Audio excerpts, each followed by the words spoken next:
Friends, my name is Anthony sir and you are welcome to our channel Muni education. यहाँ पर आपको Maharashtra state board के related और CBSE board के related जो लेसन्स है उसकी डिटेल में एक्सप्लेनेशन और उसकी एक्सरसाइज की नोट्स यहाँ पर आपको मिल जाएंगे। तो आप प्लीज हमारी चैनल सब्सक्राइब कीजिए और अपने दोस्तों के साथ शेयर कीजिए। आज की वीडियो में हम जो सीखने जा रहे हैं वह है महाराष्ट्र स्टेट बोर्ड, उसका जो 10th इंग्लिश मीडियम का जो बुक है कुमार भारती, उसका लेसन नंबर 2.4 हम सीखने जा रहे हैं। वो एक्चुअली पोएम है जो यहाँ पर हम लोग सीखने जा रहे हैं। The name of the poem is the पुली। ठीक है, पुली उसका नाम रखा गया है। और ये जो पोएम है पुली, पहले तो मीनिंग सीख लेते हैं कि ये पुली होता क्या है। जनरली ऐसा होता है कि यहाँ पर एक व्हील होता है, यहाँ पर एक रस्सी होती है और यहाँ पर रस्सी हम लोग खींचते हैं। यहाँ पर कोई हैवी वेट होता है और उसको खींचा जाता है, उसको पुली बोलते हैं। जैसे कि कुएं के अंदर हम लोग बाल्टी डालते हैं फिर उसको बाहर खींचते हैं, दैट इज ऑल्सो कॉल्ड पुली। ठीक है, तो ये जो पुली मीनिंग यहाँ पर रखा है, टाइटल यहाँ पर रखा है, उसका एक्चुअली मीनिंग हम लोगों को पोएम में से ही समझने को आएगा, क्योंकि उसका वर्ड टू वर्ड मीनिंग नहीं है, उसका हिडन मीनिंग है जो पोएम समझते वक्त मैं आपको एक्सप्लेन करूंगा। तो आइए हम लोग सीधा जाएंगे पोएम के ऊपर। The pulley, written by George Herbert, 1593 to 1633. He was a Welsh poet. Okay, he was a priest by profession. What is the meaning of priest? मतलब जो चर्च के अंदर फादर रहते हैं वो थे, उनका मेन जॉब वो था। He wrote religious poem, उसकी वजह से वो religious poems लिखते थे with a lot of imaginary and conceit। मतलब वो उसके अंदर डायरेक्ट बाइबल में से ही पोएम नहीं निकालते थे, पर उसके अंदर बहुत सारी इमेजिनरी और अलग अलग थॉट्स वहां पर रखते थे। The poem exhibits a strange but two-way relationship between God and his worshipper. Okay, यहाँ पर गॉड और उनके जो वर्शिपर है, उनके जो अनुयायी है, उसके बीच में जो रिलेशन होता है वो बताता है। दो ही हैज शावर्ड और bestowed upon his worshipper with all his blessing, somewhere he holds them up with a pulley drawn to be grateful to him in all their endeavours. यहाँ पर देखो, जहां पर भी एच कैपिटल है वो God के लिए इस्तेमाल किया गया है। मतलब वो बताना चाहते हैं कि जहां पर गॉड ने जितने भी ब्लेसिंग, जितने भी आशीर्वाद देने चाहिए वो उनके वर्शिपर्स को दे दिए, पर कुछ उनके पास रखे ताकि वर्शिपर और गॉड के बीच का रिश्ता अच्छा बना रहे। मतलब वो पुली के जैसे क्या है, बैलेंस बना रहे। God give so many precious gift to the devotee. Devotee मतलब उसके जो अनुयायी होते हैं उनको बहुत सारे गिफ्ट देते हैं। But at the same time God also expect something in return. पर गॉड भी एक्सपेक्ट करते हैं कि उनको रिटर्न में कुछ मिले। What does he expect? वो क्या एक्सपेक्ट करते हैं? Why does he withhold? वो हमारी कुछ ब्लेसिंग्स उनके पास क्यों पकड़ के रखते हैं, वो हम लोग यहाँ पर देखेंगे। The pulley shows how God lifts man towards himself. Pulley poem में हमको देखने को मिलता है कि गॉड कैसे मनुष्य को ऊपर उठाता है with the pulley of restlessness, और उसके साथ साथ उसको थोड़ा रेस्टलेसनेस भी देता है। मतलब टेंशन, परेशानी भी थोड़ी थोड़ी देता रहता है।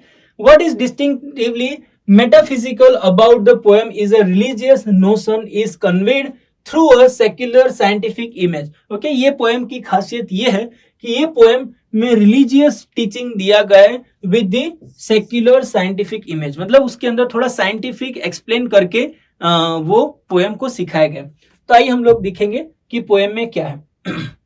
सिर्फ 1 2 3 4 स्टांजास है, हम लोग यहाँ पर सीखेंगे one by one. When God at first made man, ठीक है, ये बाइबल का एक कॉन्सेप्ट है कि गॉड ने मनुष्य को बनाया। तो गॉड ने जब मनुष्य को बनाया, having a glass of blessing standing bye, उनके हाथ में क्या था? एक ग्लास फुल ऑफ ब्लेसिंग, उसके अंदर बहुत सारे आशीर्वाद थे। और उन्होंने कहा लेट अस। ओके, यहाँ पर लेट अस क्यों इस्तेमाल किया है? क्योंकि बाइबल का एक कॉन्सेप्ट है कि in the beginning God made a man. तो मतलब मनुष्य को जब बनाया तो वहां पर God the Father, God the Son and God the Holy Spirit, मतलब तीनों वहां पर थे जिन्होंने मनुष्य को बनाया। तो इसलिए यहां पर बताया गया लेट अस। उन्होंने God the Father, God the Son and God the Holy Spirit को बताया कि चलो हम लोग क्या करेंगे, मनुष्य को बनाते हैं and what we will do, pour on him all we can, और उनके ऊपर जो भी हम लोग आशीर्वाद दे सकते हैं वो हम लोग देंगे। फिर let the world riches, ठीक है, उसमें क्या देखेंगे कि दुनिया की सारी अमीरी हम वो मनुष्य को देंगे। Then which disperse a life, जो यहाँ पर स्कैटर्ड हो गए, डिस्पर्स मतलब स्कैटर्ड, बिखरी हुई है, वो सारी ब्लेसिंग्स को हम लोग इकट्ठा करके ये मनुष्य को देंगे। Contract into span. कॉन्ट्रैक्ट मतलब इकट्ठा करना, एक जगह पर इकट्ठा करेंगे। स्पान मतलब एक छोटी जगह पर, और वो कौन सी जगह है? मनुष्य का शरीर, मनुष्य का जीवन, उसके अंदर ये सारी ब्लेसिंग जो हमने हमारी पृथ्वी के ऊपर बिखर गई है, उसको हम लोग इकट्ठा करके मनुष्य में रख देंगे। ऐसा God the Father, God the Son and God the Holy Spirit उन्होंने सोचा। ठीक है, नेक्स्ट क्या हुआ? नेक्स्ट आंसर में सो स्ट्रेंथ फर्स्ट मेड वे। ओके, तो सबसे पहले उन्होंने मनुष्य को क्या दिया? स्ट्रेंथ, पावर उनको दे दिए। देन ब्यूटी फ्लोड इन, ठीक है, फिर दूसरा उनको ब्यूटी दिया, अच्छी सुंदरता उनको दी। देन विजडम आया, नॉलेज के बराबर उसको इस्तेमाल करना, विजडम आया।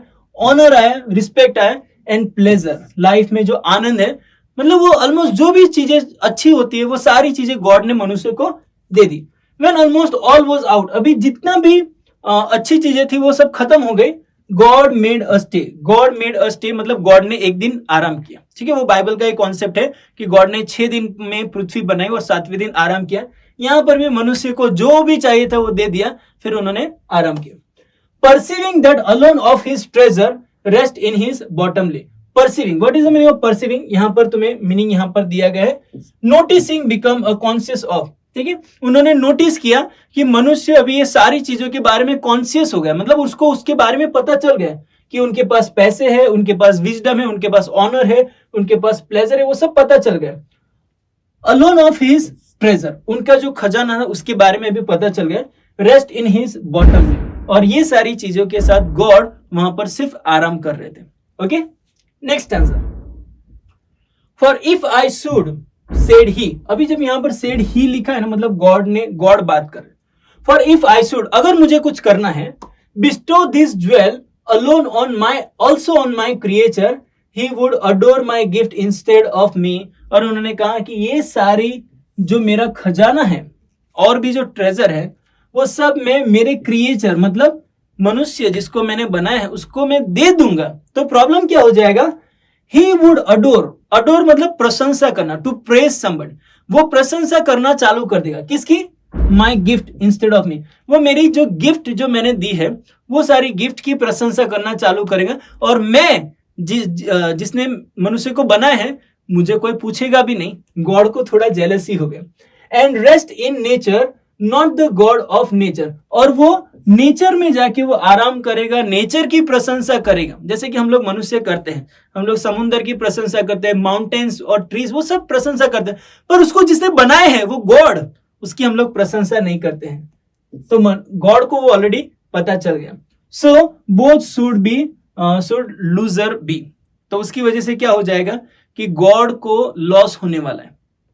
कौन सा लॉस? कि जिसको उन्होंने बनाया है, जो मनुष्य को उन्होंने बनाया है, वो उसकी प्रशंसा नहीं करेगा, पर वो और कोई चीजों की प्रशंसा करना चालू कर देगा। इसलिए गॉड को पता चल गया कि नहीं, यहां पर मेरा लॉस है। ठीक है, next, yet let him keep the rest. फिर उन्होंने क्या कहा? ठीक है, पर कुछ चीजें उनको मैं दे दूंगा, but keep them with ripening restlessness. ठीक है, मतलब उनको ऑनर मिल जाए, विजडम मिल जाए, प्लेजर मिल जाए, सब कुछ मिल जाए, पर उसके साथ साथ क्या होना चाहिए? Repining restlessness. रिपिनिंग लेस मतलब continuous anxiety due to dissatisfaction. उसके अंदर एक प्रकार की असंतुष्टता हम लोग रखेंगे, जिसकी वजह से जो कुछ भी उनको मिलेगा ना, फिर भी वो लाइफ में खुश नहीं रहेगा। एक प्रकार का डिससैटिस्फैक्शन उसके अंदर गॉड ने रख दिया। लेट हिम बी रिच, उन्होंने कहा कि चलो उनको अमीर बनने दो, पर उनको वेरी मतलब चिंता में रहने दो। देन एट लास्ट में क्या किया? If goodness leads him not, अगर वो अच्छाई के रास्ते पर नहीं चल पाता है, yet weariness may toss him to my breast. तो क्या हो जाएगा? जब वो अच्छाई के रास्ते पर वो चलेगा और बहुत सारी चीजें आएगी, पर उसके साथ जो चिंता आएगी, जो हताशा आएगी, डिप्रेशन आएगा, टेंशन आएगा, वो सबकी वजह से वो मेरे पास आएगा। And he will be close to my breast, मतलब वो मुझे गले से लगाएगा और वो वापस मेरी ही प्रशंसा करे। तो ऐसा गॉड ने ऐसा प्लान किया। ऐसा जॉर्ज हर्बर्ट का कहना है कि गॉड ने हम सबको जो चाहिए वो सब कुछ दिया, पर हम लोग गॉड की प्रशंसा करने की जगह पर वो जो चीजें होती उसकी प्रशंसा करना चालू कर देते हैं। इसलिए गॉड ने हमारे जीवन में कुछ ऐसी चीजें रखी है, टेंशन है, परेशानी है, वो सब चीजों की वजह से हम लोग वापस गॉड के पास जाते हैं, क्योंकि हम लोग दुख में ही गॉड को याद करते हैं, सुख में भूल जाते। तो उसकी वजह से जॉर्ज हर्बर्ट ने बहुत ही अच्छी तरह से रिलीजियस कॉन्सेप्ट भी एक्सप्लेन किया है और साइंटिफिक कॉन्सेप्ट भी, उसका जो कनेक्शन है, लॉजिकल कनेक्शन है, वो यहाँ पर बनाया। ठीक है, तो ये बहुत अच्छी तरह से ये पोएम एक्सप्लेन की है। आई होप कि ये पोएम आपको अच्छी तरह से समझ में आ गया होगा। एक ब्रीफ समरी देख लेते हैं कि गॉड ने मनुष्य बनाया, उसने सोचा कि उनको सब कुछ देना चाहिए, पर बाद में जब आराम कर रहा था तो उनको पता चला कि ये मेरा सुनने वाला नहीं है, जो चीजें बनाई उसके पीछे पागल रहेगा, इसलिए उन्होंने थोड़ा बहुत टेंशन दे दिया, थोड़ी बहुत चिंता दे दी, ताकि वो गॉड के पास वापस आ जाए। तो यही उसका समरी। ठीक है, तो अगर ये पोएम में आपको अगर कुछ समझ में नहीं आया तो प्लीज कमेंट में आप लिखिए और हमें भेजिए, ताकि हम आपकी सहायता कर सके। Thank you. आज के लिए बस इतना ही। Thank you so much. Please हमारा चैनल सब्सक्राइब कीजिए और दोस्तों के साथ शेयर कीजिए। Bye bye.